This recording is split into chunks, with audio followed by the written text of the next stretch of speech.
behind that offensive line, of course, is a great run game, and that is Wisconsin's bread and butter, has been for a long time. I mean, you can run off the list of guys just in the last 10 to 15 years that have gone to the NFL and had success in the NFL after, pretty successful, maybe even historic at times, collegiate seasons. And Tawee Walker is the next running back up on that list. And he's kind of become a problem for opposing defenses, and he wasn't getting the bulk of the touches early in the year.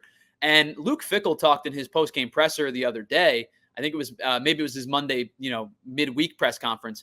And he basically, without admitting it, was like, yeah, we got to get this guy more touches. Like, we did not do a good enough job at the beginning of the season of getting him carries.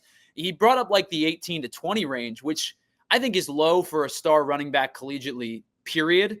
But it also almost seems really low for a Wisconsin team that is historically a run the football offense. Yeah.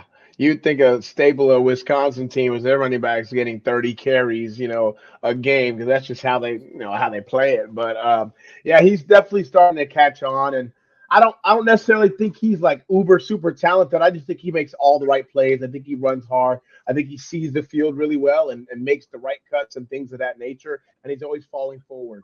And that's kind of been the mentality of that team. So I think these guys have really rallied around him. And, he's come up with a couple of big games, 200+ yard games this season already. So he's their workhorse, and they know it.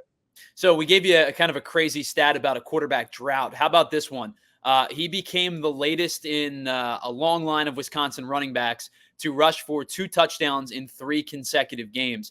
Here's the last 5 to do it: Monty Ball, James White, Melvin Gordon, Jonathan Taylor, and now Walker.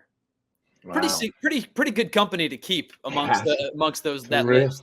It's a real nice list.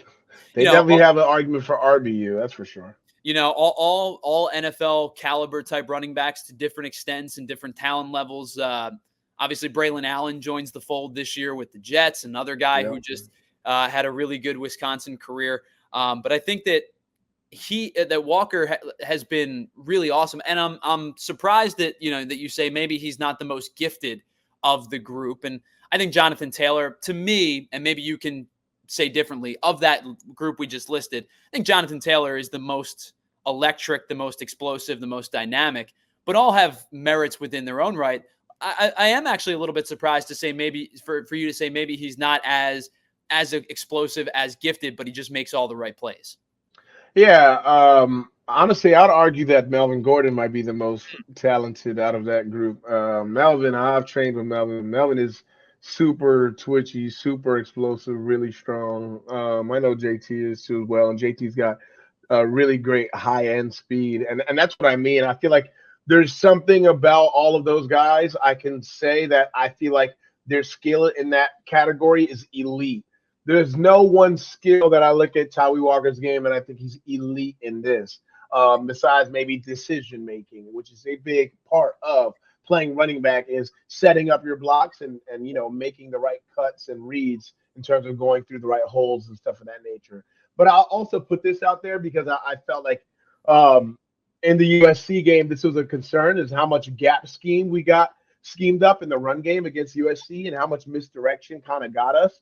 And Wisconsin is traditionally a great zone team, outside zone, inside zone. They are very much so a duo team. They love big double teams and get you off the football and let those old linemen come off late to those linebackers. That's kind of always been the team that they are. But this year, and especially in this game, I see them doing a lot more gap scheme runs, and I see them watching that USC tape. I'm putting a bit more gap scheme runs on tape just because I feel like there's some bleeding there from our last game against USC.